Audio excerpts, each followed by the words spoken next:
Hello दोस्तों, कैसे हैं आप सभी। स्वागत है आप सभी का स्टडी विद रैंकर्स के यूट्यूब प्लेटफॉर्म पर। आज हमारा यूपी पेट बैच का है तीसरा दिन, जिसमें हम आज डिस्कस करेंगे वैदिक काल। वैदिक काल एक ऐसा टॉपिक है जो हमारे हिस्ट्री के जो हमारा सिलेबस है उसमें वो दूसरा टॉपिक है, और इससे अराउंड जो पूरी हिस्ट्री से उसमें से 5 नंबर आने हैं। तो वैदिक काल से भी, क्योंकि ऋग्वेद, सामवेद, यजुर्वेद और अथर्ववेद, ये सारे के सारे वेद इसी टॉपिक्स में आपको मिलेंगे, तो इससे क्वेश्चंस आने की जो पॉसिबिलिटी है वो थोड़ा सा ज़्यादा है। मे बी 1-2 क्वेश्चन आपको आने वाले जो 4 शिफ्ट में एग्जाम होना है उसमें आपको देखने को मिल जाए। ठीक है, तो स्टार्ट करते हैं आज का session. And this is all about me. मेरा नाम है रितुल प्रताप सिंह और मैंने गेन किया है 98 percentile last year in UP triple pet examination. And मैंने ये सारे एग्जाम्स क्लियर किए हुए हैं। और तो बस एंड स्टार्ट करते हैं आज का सेशन। ठीक है, तो वैदिक काल जहाँ तक वैदिक जो शब्द है, एक बार मुझे आप सेलेक्ट कर लेने दीजिए पेन। ठीक है, तो जो वैदिक काल, जहाँ तक वैदिक का मतलब है वो वेद से मिलके बना हुआ है। ठीक है, वैदिक जो शब्द है ये मिलके बना है वेद से। और वेद का मतलब क्या होता है? वेद का मतलब होता है ज्ञान। ठीक, वेद का मतलब होता है ज्ञान, और वैदिक मिलके बना है वेद से। इसका मतलब ये हुआ कि एक ऐसा समय जहाँ पे हम ज्ञान की बातें करेंगे, जहाँ पे हम वेदों की बातें करेंगे, वो समय क्या कहलाएगा? वो समय कहलाएगा वैदिक काल। तो भारत में जब सिंधु घाटी की सभ्यता का अंत होता है, उसके कई सारे जो है आपको बताएंगे लोग, हिस्टोरियंस अगर आप देखेंगे तो अलग अलग इतिहासकार अलग अलग तरीके से सिंधु सभ्यता का विनाश मानते हैं। तो जो भी तरीका था, तो उसके बाद से जो सभ्यता भारत में विकसित हुई उसका नाम है वैदिक सभ्यता। और जो वो वैदिक सभ्यता का जो समय होता है उसी को कहा गया है वैदिक काल। वैदिक काल को, वैदिक ये पीरियड को बेसिकली देखा जाए तो 2 पार्ट्स में डिवाइड किया गया है। एक का नाम है ऋग्वैदिक काल, मैं हिंदी इंग्लिश में लिख दूं क्या? एक का नाम है ऋग्वैदिक काल यानी ऋग्वैदिक एज, और दूसरे का नाम है पोस्ट वैदिक एज, या फिर इसी को बोलते हैं उत्तर वैदिक काल। जो हिंदी मीडियम वाले हैं यार वो लिख लो उत्तर वैदिक काल। ठीक है, दूसरा नाम इसको दिया गया पोस्ट वैदिक एज। तो जो ऋग्वैदिक एज है, इसका जो समय माना गया है वो माना जाता है 1500 बीसी से लेकर के 1000 बीसी तक का जो समय है, इसको माना जाता है ऋग्वैदिक एज। और ये ऋग्वैदिक एज क्यों बोला गया? क्योंकि ये मान्यता है, ये माना जाता है, ये जो हिस्टोरियंस मानते हैं कि इसी समय में ऋग्वेद की रचना हुई थी, इसीलिए इस जो टाइम पीरियड को बोल दिया गया ऋग्वैदिक काल। दूसरा जो पोस्ट वैदिक एज का पीरियड है वो 1000 ईस्वी से लेकर के 6000 ईस्वी तक माना गया है। ठीक है, 1000 ईस्वी से लेकर के 6000 ईस्वी तक माना गया है। मैंने आपको कल ही बता दिया था कि सी और बीसीई का मतलब क्या होता है। बीसीई का मतलब होता है बिफोर कॉमन एरा, और सी का मतलब होता है कॉमन एरा। जब से कॉमन एरा माना जाता है उसके बाद को हम बोलते हैं सी, और उसके पहले को वाले को बोलते हैं हम बीसीई। ठीक है, ध्यान रखिएगा इसको। बढ़ते हैं अपने अगले स्लाइड की तरफ, और उसमें हम देखेंगे कि अच्छा, अभी मैं एक चीज़ बताना भूल गया, मैं आपको फिर से बताता हूँ कि जो वैदिक काल है, जो सिंधु घाटी सभ्यता का जब समाप्ति होती है, जब वो खत्म होती है, तो उसमें देखिए ये पूरा का पूरा भारतवर्ष, जो भारत की भूमि है, ये खाली रहती है लगभग 200 सालों तक के लिए। और उसके बाद जो अलग अलग इतिहासकार अलग अलग जगहों से मानते हैं कि जो आर्यंस थे वो वहां से आए और यहाँ पे बसे, और उसी एक सभ्यता का, एक सिविलाइजेशन डेवलप हुई, एक सभ्यता विकसित हुई, जिसको बोला गया वैदिक सभ्यता। ठीक है, तो जो क्वेश्चन उठता है वो ये उठता है कि जो आर्यंस थे ये आए कहाँ से थे। ठीक है, आर्यंस आए कहाँ से थे, तो मैं आपको वो बताता हूं कि आर्यंस कहाँ से आए थे। ठीक है, तो आर्यंस का जो जगह मानी जाती है, देखिए उसमें भी विवाद है। मैक्स म्यूलर एक इतिहासकार हैं, बहुत बड़े इतिहासकार हैं, आप इनका नाम सुने भी होंगे, मैक्स म्यूलर साहब मानते हैं कि जो आर्यंस थे ये आए थे मध्य एशिया से। ठीक है, मिडिल एशिया से। और भारत के एक बहुत बड़े व्यक्ति हैं, बहुत बड़ी पर्सनालिटी मानी जाती है, बहुत बड़ी पर्सनालिटी हैं, वो उनका नाम है स्वामी दयानंद सरस्वती। और स्वामी दयानंद सरस्वती जी के हिसाब से, स्वामी दयानंद जी के हिसाब से जो ये आर्यंस थे ये आए थे तिब्बत से। स्वामी दयानंद के हिसाब से आर्यंस थे तिब्बत के मूल निवासी, और जो आकर के बाद में भारत में बसे। ठीक है, एक और हैं जिनका नाम है पंडित बाल गंगाधर तिलक आप लोग जानते ही होंगे, उनके अकॉर्डिंग ये नॉर्थ पोल से आए थे, उत्तरी ध्रुव से आए थे, ठीक है। तो उनका मुझे इंपॉर्टेंट नहीं लगता है कि वो एग्जाम के पॉइंट ऑफ व्यू से इंपॉर्टेंट है, बट ये दोनों इंपॉर्टेंट है, ये डायरेक्टली क्वेश्चन पूछा जा सकता है। अब हम बात करते हैं वैदिक साहित्य की। तो वैदिक साहित्य में आपको देखने को मिलेंगे 4 वेद, ठीक है, 4 वेद और 4 वेद के 4 भाग, ठीक। अब वो 4 वेद कौन कौन से हैं, देखिए 4 वेद लिखना पड़ेगा, लिख देता हूं मैं। पहला है ऋग्वेद, दूसरा है सामवेद, सामवेद नहीं होता, ठीक है, सामवेद तीसरा है, सॉरी।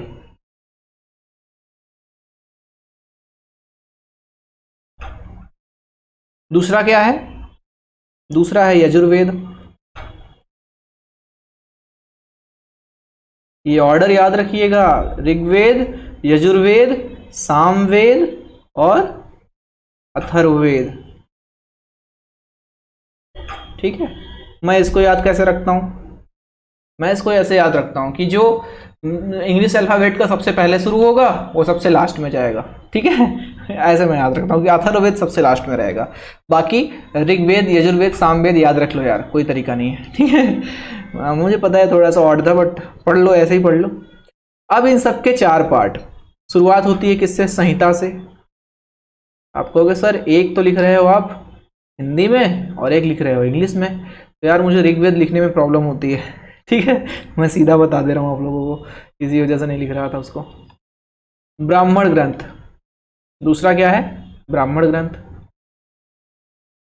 प्रॉब्लम होती है का मतलब ये नहीं कि मुझे लिखना नहीं आता, लिख लेता हूँ, बट ये पेन टैब से लिखने में थोड़ा सा, क्योंकि वो जानते हैं अभी नया नया हैबिट तो है नहीं, अभी हैबिचुअल जिस दिन मैं हो जाऊंगा उस दिन मैं लिखूंगा अच्छे से, ठीक है।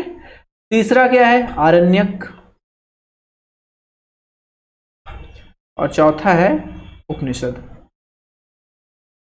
ये 4 भाग माने जाते हैं वेदों के, ठीक, इनको याद रख लीजिएगा। इसके बाद हम स्टार्ट करते हैं एक एक वेद, और एक एक वेद को हम पढ़ेंगे, काफ़ी डेप्थ में पढ़ेंगे, कितने उसमें मंडल हैं, कितने उसमें उपनिषद हैं, कितने उसमें सूक्तियां हैं, ठीक है। इस तरीके से हम पढ़ेंगे और देखते हैं सबसे पहले हमारा सबसे पुराना वेद जिसका नाम है ऋग्वेद, ठीक है। ऋग्वेद को सबसे पुराना वेद माना जाता है ना। देखिए स्लाइड चेंज होने में लग रहा है थोड़ा सा समय, डबल जो है आप क्या करोगे, 10 सेकेंड स्किप करोगे और बढ़ोगे अगली स्लाइड के ऊपर। तो अगली स्लाइड हमारी क्या है, अगली स्लाइड है ऋग्वेद। चेंज हो जाओ यार, ठीक है, ऋग्वेद। अब ऋग्वेद को मैंने आपको बताया, इसको क्या माना जाता है, प्राचीनतम ग्रंथ माना जाता है, प्राचीनतम ग्रंथ माना जाता है किसका, वैदिक साहित्य का प्राचीनतम ग्रंथ, ठीक है। हमेशा के लिए सबका प्राचीनतम ग्रंथ नहीं है, ये वैदिक साहित्य का प्राचीनतम ग्रंथ माना जाता है। और इसमें क्या है, बेसिकली 10 मंडल हैं, 10 मंडल के अलावा क्या है, 1028 सूक्तियां हैं, 1028 सूक्तियां हैं। इसके बाद 10,552 रचनाएं हैं, ठीक है, 10,552 रचनाएं हैं। ये है ऋग्वेद के बारे में एक इंपॉर्टेंट फैक्ट जिसको आपको करना है याद, ठीक है।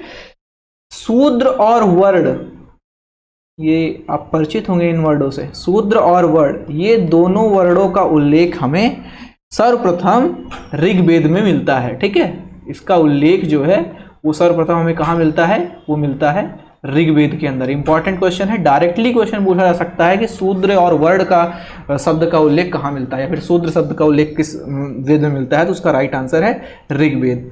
गायत्री मंत्र, गायत्री मंत्र भी ऋग्वेद के 3रे मंडल से लिया गया है, गायत्री मंत्र ऋग्वेद के 3रे मंडल से लिया गया है। और ये समर्पित किसको है, ये समर्पित है सावित्री देवता। सावित्री देवता, आप कहेंगे सर सावित्री देवी या सावित्री देवता, सावित्री ये वो सावित्री की बात नहीं हो रही है जो सावित्री यमराज से लड़ गई थी, ये सावित्री हैं, सावित्री देवता का मतलब हो गया सूर्य देवता, ठीक है, याद रखिएगा। वैदिक एज में उनको बोला जाता था सावित्री, याद रखिए इसको, सूर्य देवता, ठीक है। और जो इनके ब्राह्मण ग्रंथ थे उनका नाम था, 2 ब्राह्मण ग्रंथ थे, ग्रंथ हैं ऋग्वेद के, उनका नाम है ऐत्रेय, पहले का नाम है ऐत्रेय और दूसरे का नाम है कौशितकी। क्या नाम है? कौशितकी। आप सभी से मैं एक रिकमेंड करूंगा आपको एक बात की, आप एक काम करिए, एक पेन पेपर लेकर के बैठ जाइए और जितनी चीजें मैं लिख रहा हूँ इसको नोट डाउन करते चलिए। आपको नोट्स तो मैं टेलीग्राम चैनल पे दे दूंगा। कौन सा टेलीग्राम चैनल? ये Telegram channel study with rankers, ठीक है। यहाँ पे मिलेगी आपको सारी नोट्स, और इसका मैं लिंक भी आपको प्रोवाइड करा दूंगा डिस्क्रिप्शन बॉक्स में, वहां से आप जा करके इस नोट्स को डाउनलोड कर सकते हैं। जैसे मैं लिख रहा हूँ यही नोट्स आपको वहां मिल जाएगी, ठीक है। लेकिन मैं आपको रिकमेंड करूंगा कि यार अपनी नोट्स बना लीजिए, वो आपको सालों साल काम देगी, ठीक है। क्योंकि हिस्ट्री नहीं चेंज होने वाली, चाहे वो आप लोअर का एग्जाम देंगे तब, चाहे वो आप पेट का एग्जाम देंगे तब, चाहे वो आप लेखपाल का एग्जाम देंगे तो, ठीक है। आपको सारे क्वेश्चंस यहाँ प्रीवियस ईयर के मिल जा रहे हैं, आपको सारी थ्योरी मिल जा रही है, तो इससे बेहतर आपको सबसे अच्छी बात ये होगी कि अपनी नोट्स साथ ही साथ बनाते चलिए। दूसरा जो वेद है उसका नाम है सामवेद, और साम का मतलब क्या होता है? संगीत। इसका मतलब क्या हुआ? इस वेद में क्या होगा? तो इस वेद में जो यज्ञों के अवसर पे जो गाए जाने वाले मंत्र हैं उन्हीं का संग्रह है। गाए जाने वाले मंत्र, बोले जाने वाले मंत्र, कुछ भी बोल लीजिए, तो उन्हीं का संग्रह है सामवेद, ठीक है। उसके बाद इसका ब्राह्मण ग्रंथ क्या है? तो ब्राह्मण ग्रंथ है इसका तांडे। तांडे, और इसी को बोलते हैं पंचविंशति, ठीक है। पंचविंशति इसी को बोलते हैं। ये क्या है? ये है ब्राह्मण ग्रंथ। कैसे लिखा जाएगा? ऐसे, हाँ ऐसे लिखा जाएगा, ब्राह्मण ग्रंथ, ठीक है। टोटल कितनी रचनाएं हैं इसमें? इसमें है टोटल 1875 रचनाएं। तो ये रहा हमारा सामवेद के बारे में।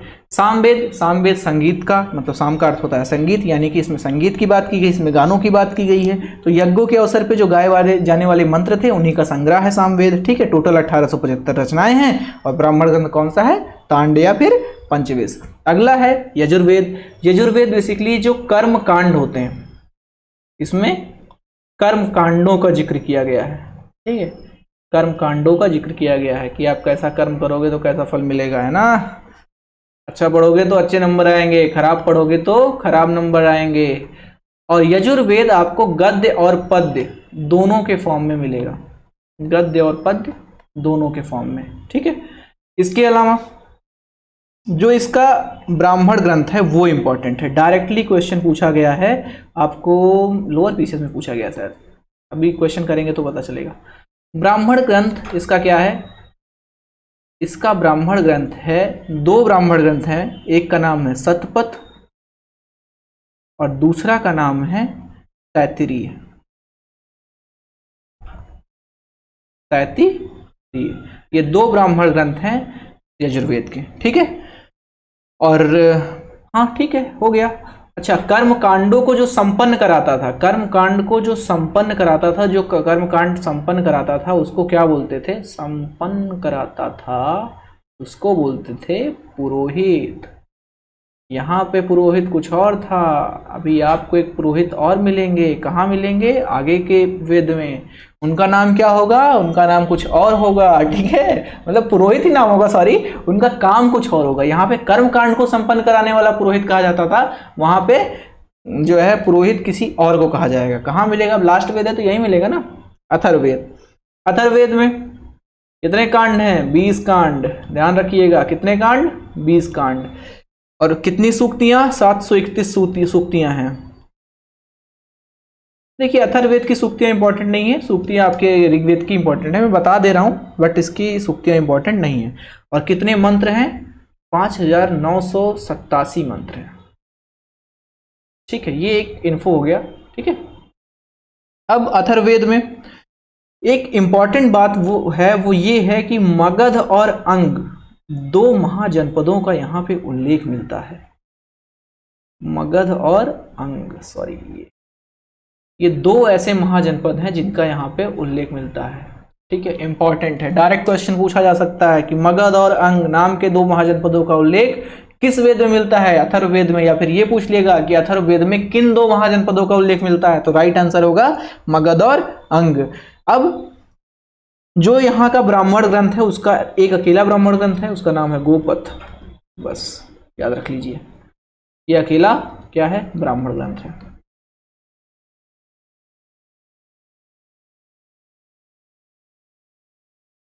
ठीक, इसके अलावा जो यहां पे मंत्रों का उच्चारण करेगा ना, वहां पे क्या था, जो कांड, यजुर्वेद में क्या होता था, जो कर्म कांड का वर्णन करता था, कर्म कांड का जो पूरा का पूरा संपन्न कराता था, उसको बोलते थे पुरोहित। यहाँ पे मंत्रों के उच्चारण करने वाले को पुरोहित बोलेंगे। लिख दे रहा हूं मैं, मंत्रों का उच्चारण करने वाला क्या कहलाता था, पुरोहित कहलाता था, है ना। बीच बीच में ऐसे करना भी जरूरी होता है, ठीक है। पुरोहित कहलाता था। मेरी राइटिंग बहुत अच्छी है ना, ठीक है। कमेंट सेक्शन में करके बताइएगा थोड़ा कैसे राइटिंग है मेरी, है। अच्छा ठीक है, ये रहा अथर्ववेद के बारे में। तो 20 कांड, 731 सूक्ति, 5987 मंत्र, मगध और अंग, 2 महाजनपदों का उल्लेख। ब्राह्मण ग्रंथ क्या था, गोपद था। और जो मंत्रों का उच्चारण करता था उस पुरोहित को क्या कहा जाता था, उस पुरोहित को उसको कहा जाता था पुरोहित, ठीक है। अगला क्वेश्चन की अगले देखते हैं हम, अगला टॉपिक इसमें क्या होना चाहिए। अगला वो है प्रमुख नदियां। प्रमुख नदियां, आपको वैदिक काल में कुछ नदियां मिलेगी जो आज भी एग्जिस्ट करती हैं, लेकिन आज का नाम उनका कुछ और है, वैदिक एज में कुछ और था। सबसे पहली नदी गंगा यमुना सरस्वती, ठीक है। मतलब सरस्वती, गंगा यमुना नहीं थी, सरस्वती। सरस्वती आज के समय हो गई है विलुप्त, बट ये उस समय की सबसे पवित्र नदी थी, ठीक है। सबसे पवित्र नदी थी कौन, सरस्वती, ठीक है। सबसे पवित्र नदी हुआ करती थी सरस्वती। उसके बाद सरस्वती के 3 नाम थे, यूपीपीएससी में डायरेक्ट क्वेश्चन पूछा गया था। क्या पूछा गया था कि निम्न में से सरस्वती का क्या नाम नहीं है, तो मैं 3 नाम बता दे रहा हूं, चौथा नाम आप ढूंढ लीजिएगा क्वेश्चन में क्या था, ठीक है। 3 नाम इंपॉर्टेंट है, वो आप ध्यान रख लीजिए, चौथा ऑप्शन से क्या मतलब है आपको। तो इनको बोला जाता था नदी तमा, और सरस्वती को ही बोला जाता था माते तमा, और सरस्वती को ही बोला जाता था देवी तमा, ठीक है। ये 3 नाम थे सरस्वती के। सबसे पवित्र नदी, दूसरी तीसरी और दूसरी बात क्या है, नदी तमा, मातृ तमा, देवी तमा, ये तीनों इन्हीं के नाम हुआ करते थे। अगली जो इंपॉर्टेंट नदी है वो है सिंधु। अब सिंधु से कुछ याद आया, सिंधु घाटी की सभ्यता कल ही तो पढ़ाया हूँ, जो नहीं देखे हो डिस्क्रिप्शन में लिंक मिल जाएगा, और प्लेलिस्ट भी हमने बना दी है, तो वहां जाकर के आप देख लीजिए। सिंधु नदी, इनका नाम ऋग्वेद में सर्वाधिक बार उल्लिखित है, सर्वाधिक बार नाम आया है सिंधु का, ठीक है। याद रखिएगा इसको, सर्वाधिक बार नाम आया है सिंधु का। सर्वाधिक सबसे पवित्र नदी कौन सी है, सरस्वती। डिफरेंस है दोनों में, सिंधु का सर्वाधिक बार नाम आया है। और इनके जो अन्य नाम थे वो थे हिरण्या, शायद नाम था हिरण्य ना, हाँ ऐसे हिरण्यनी नाम था, हाँ हिरण्यनी, हिरण्यनी नाम था इनका। इसके अलावा सिंधु नदी कहाँ पे गिरती है, आज के अरब सागर में। तो अरब सागर को वैदिक एज में क्या कहते थे, उस समय अरब सागर तो था नहीं, मतलब अरब सागर तो था, उसका नाम अरब सागर नहीं था, ऐसा। तो अरब सागर का उस समय नाम क्या हुआ करता था, परावत, परावत नाम हुआ करता था अरब सागर का, ठीक है।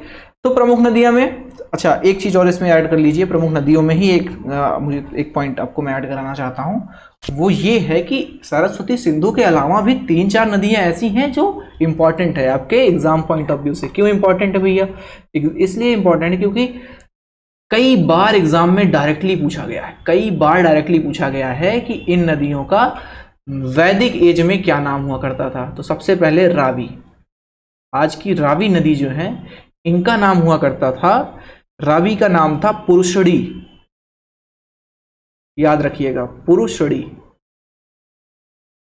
ठीक है। कहीं कहीं पे पौरुषड़ी भी मिलता है, तो एक बार पुरुषड़ी आपके माइंड में रहेगा तो हो ही जाएगा। झेलम का नाम था बितस्ता, ठीक है, झेलम का नाम था बितस्ता, बितस्ता, बितस्ता, ठीक है, हाँ ऐसा। उसके बाद एक और नदी है जिसका इंपॉर्टेंट है, वो है चेनाब। चेनाब का नाम हुआ करता था अस्किनी, क्या नाम था, अस्किनी, अस्किनी नाम था चेनाब का, ठीक। इसके अलावा एक और लिख लीजिए इसी वक्त, सतलज लिख लीजिए। सतलज का क्या नाम था? आप कहोगे सर गंगा यमुना, या गंगा यमुना था ही नहीं, ठीक है, मतलब उल्लेख नहीं मिलता है कहीं, वो थी कि नहीं थी वो मैं नहीं कह सकता, कहीं मैंने अभी तक पढ़ा नहीं कि कभी वैदिक एज में गंगा यमुना भी हुआ करती थी। तो सतलज का नाम था सुतुद्री, सुतुद्री, ठीक है। तो ये रही कुछ नदियां जिनके नाम, ठीक है, ये इंपॉर्टेंट है, याद रख लीजिएगा। सरस्वती सबसे पवित्र नदी, नदी तमा, माते तमा और देवी तमा इनका नाम हुआ करता था। सिंधु सर्वाधिक बार नाम का उल्लेख है ऋग्वेद के अंदर। हिरण्यनी इनका जो दूसरा नाम था वो हिरण्यनी भी था। अरब सागर को परावत बोलते थे जिसमें सिंधु नदी गिरती है। राबी का नाम था पुरुषड़ी, झेलम का नाम था बितस्ता, चनाब का नाम था अस्किनी और सतलज का नाम था सुतुद्री, ठीक है। ये इंपॉर्टेंट हैं कुछ नदियां, इनको जरूर से जरूर याद कर लीजिए, लिख लीजिए, कुछ भी करिए, मैं नहीं जानता, एग्जाम में क्वेश्चन आएगा बस इतना जानता हूं, ठीक है। बढ़ते हैं अगली स्लाइड की तरफ। विराट पुरुष, देखिए एक उल्लेख आपको मिलेगा वैदिक एज में विराट पुरुष का। देखिए विराट पुरुष एक देवता माने, एक भगवान माने, ऐसा कि देवता या भगवान कुछ भी कहिए, वो माना गया है वैदिक एज में। कि विराट पुरुष के जो मुख से निकले उनको ये लोग ब्राह्मण बोले, जो निकले मुख से उनको क्या बोला गया? ब्राह्मण। जो भुजा से निकले उनको क्षत्रिय, भुजा से जो निकला उसको क्या बोला गया? क्षत्रिय। जो जांग से निकला उसको बोला गया वैश्य, तो क्या बोला गया? वैश्य। और जो पैर से निकला उसको बोला गया शूद्र, ठीक है। तो जो वर्ण व्यवस्था है वो इन्हीं ब्राह्मण क्षत्रिय वैश्य शूद्र के ऊपर आधारित हुई। और शुरू में तो वर्ण व्यवस्था जो थी वो कर्मों के आधार पे थी, लेकिन बाद में वो बाद के राजाओं ने उसको जन्म के आधार पे कर दिया। पहले क्या था कि ब्राह्मण जो था वो, ब्राह्मण का बेटा ऐसा नहीं है कि वो ब्राह्मण ही रहेगा, ब्राह्मण का बेटा शूद्र भी बन सकता था, क्योंकि अगर उसके अंदर क्वालिटी नहीं है, उसके अंदर गुण नहीं है, तो फिर वो ब्राह्मण नहीं बन सकता, क्योंकि ब्राह्मण का काम होता था ज्ञान देना, ठीक है। और क्षत्रिय का काम होता था युद्ध लड़ना, वैश्य का काम होता था व्यापार करना, और शूद्र का काम होता था जो बाकी के नीचे के काम है, साफ सफाई करना, सेवा करना राजाओं की, ऐसे काम करने शूद्र को दिया गया था। लेकिन शूद्र का बेटा शूद्र ही रहेगा ऐसी कोई परंपरा नहीं थी।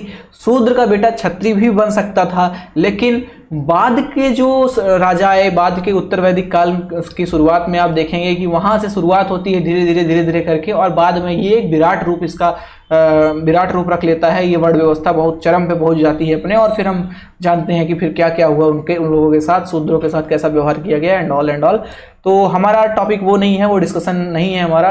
हमारा जो टॉपिक है वो ये है कि मुख से ब्राह्मण निकला, भुजा से क्षत्रिय निकला, जांग से वैश्य निकला और पैर से शूद्र निकला। विराट पुरुष के ये 4 पार्टों से 4 वर्ड निकलते हैं, और यही बाद में वर्ड व्यवस्था का आधार बनता है, ठीक है।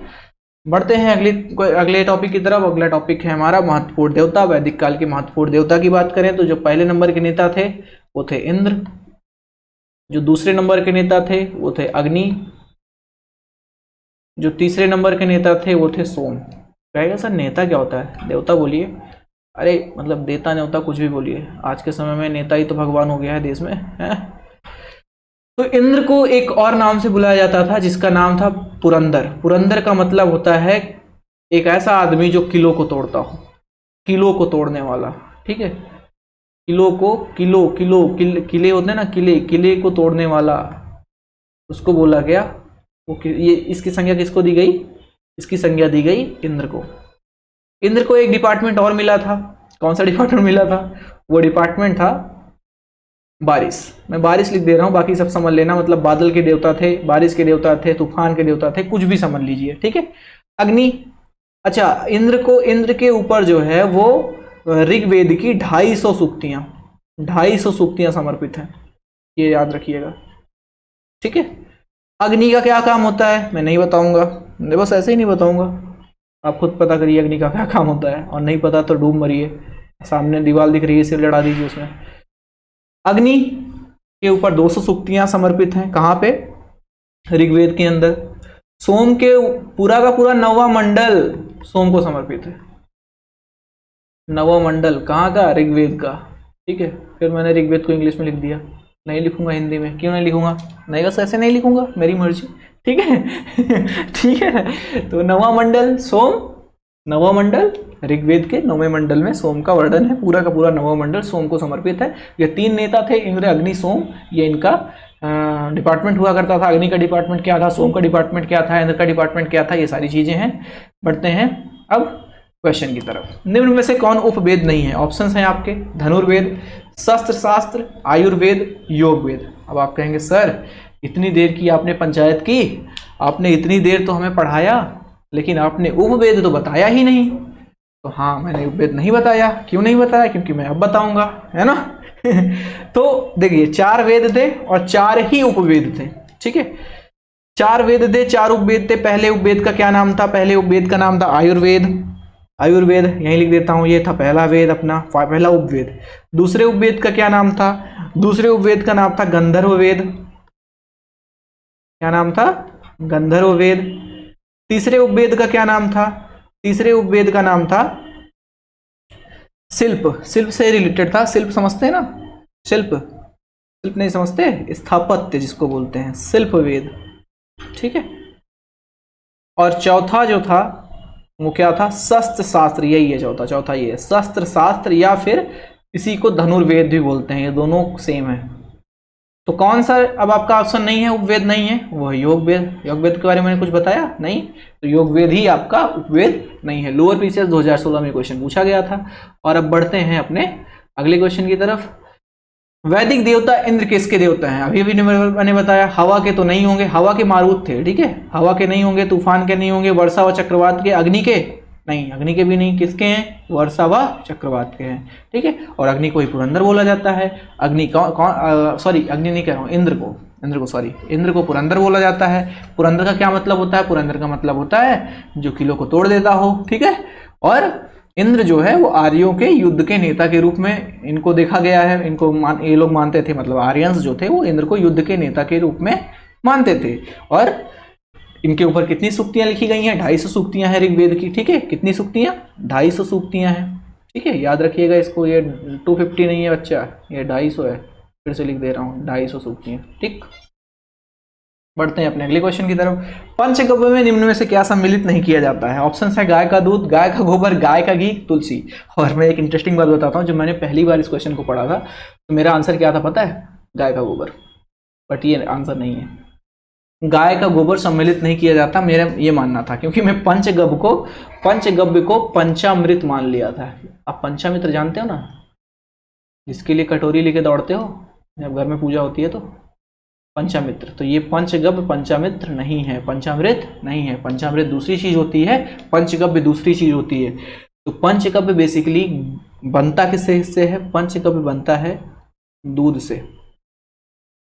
सॉरी, पंचगव्य में निम्न में से क्या सम्मिलित नहीं किया जाता है? तो मैंने गाय का गोबर को मान लिया था कि ये राइट आंसर है, ठीक है। क्योंकि तुलसी, मुझे ऐसा लग रहा था कि तुलसी तो राइट आंसर होगा, क्योंकि पंचामृत में तुलसी तो पड़ती है, दूध भी पड़ता है, घी भी पड़ सकता है, मैं ये सोच रहा था, लेकिन राइट आंसर इसका कुछ और है। पंचगव्य में क्या क्या मिलता है? वो मिलता है दूध, घी, दही। दही कैसे लिख रहे हो भाई? ऐसे लिखा जाता है, ठीक है। दही, दही के बाद क्या? मूत्र, और मूत्र के बाद क्या? गोबर।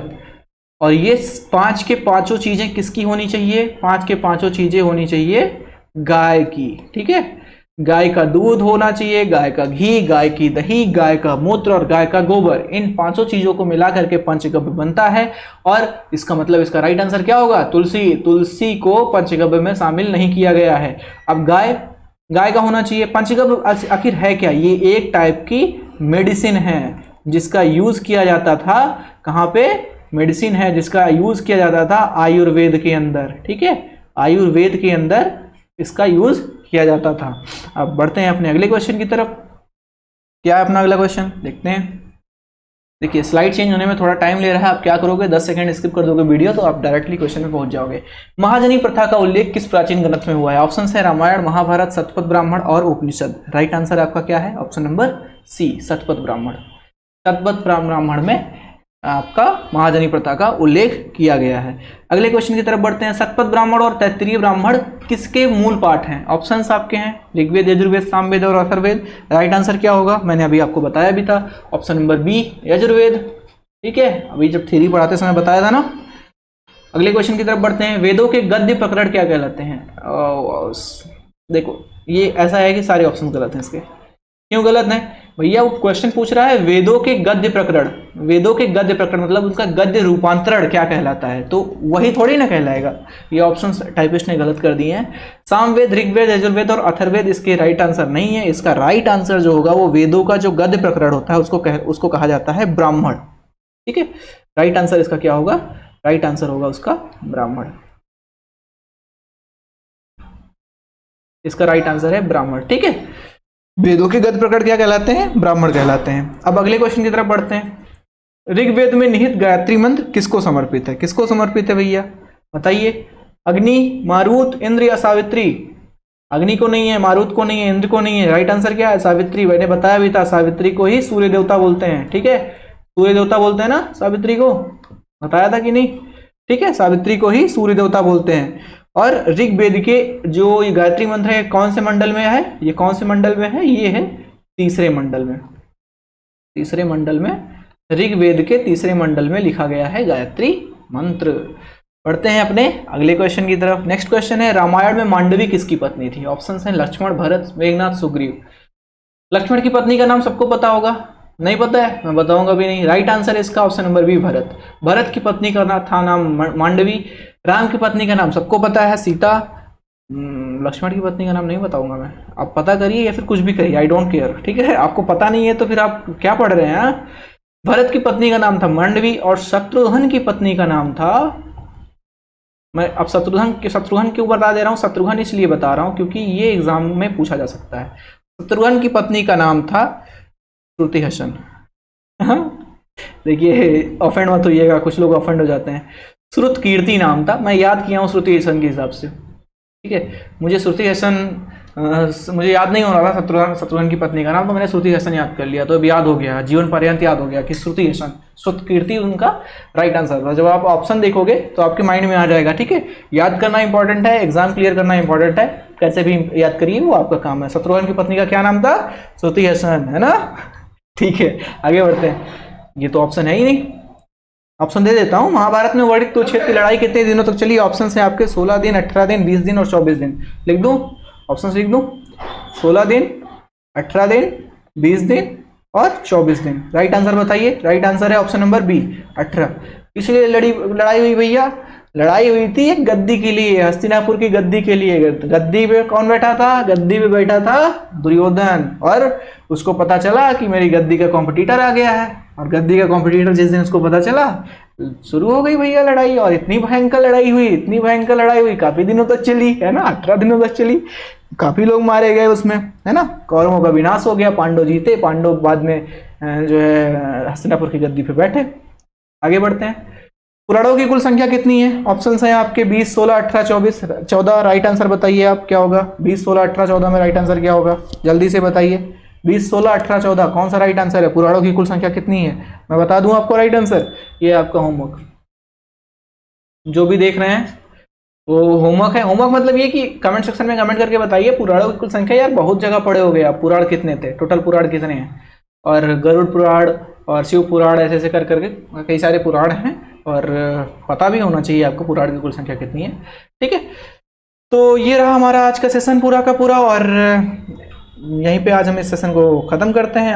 आई होप कि आपको काफ़ी अच्छे से आपने पढ़ा होगा, आपने अच्छी नोट्स प्रिपेयर की होगी, और आने वाले एग्जाम में आप अच्छा करने वाले हैं। जो बच्चे टेस्ट सीरीज ज्वाइन करना चाहते हैं वो टेक्स्ट बुक का पास ले सकते हैं, और मेरा कूपन कोड इस्तेमाल MT8573 यूज़ करने पे आपको मिलेगा 25% का डिस्काउंट। और आप दे सकते हैं यहाँ पे प्रीवियस ईयर के टेस्ट के साथ साथ आप दे सकते हो यहाँ पे कुछ फ्री टेस्ट भी दे सकते हो, ताकि आप देख लीजिए पेपर का लेवल कैसा होता है, कैसा टेस्ट होता है, किस तरीके से देना हो सकता है। उसके बाद ही आप परचेज करिएगा तो ये कूपन कोड इस्तेमाल करना मत भूलिएगा। कूपन कोड इस्तेमाल करने पे आपको मिलेगा 25% का डिस्काउंट, एंड आपके जो प्राइसेस हैं वो लो होते चले जाएंगे। आई होप कि आप काफ़ी अच्छे से पढ़ाई किए होंगे। Thank you and God bless you all.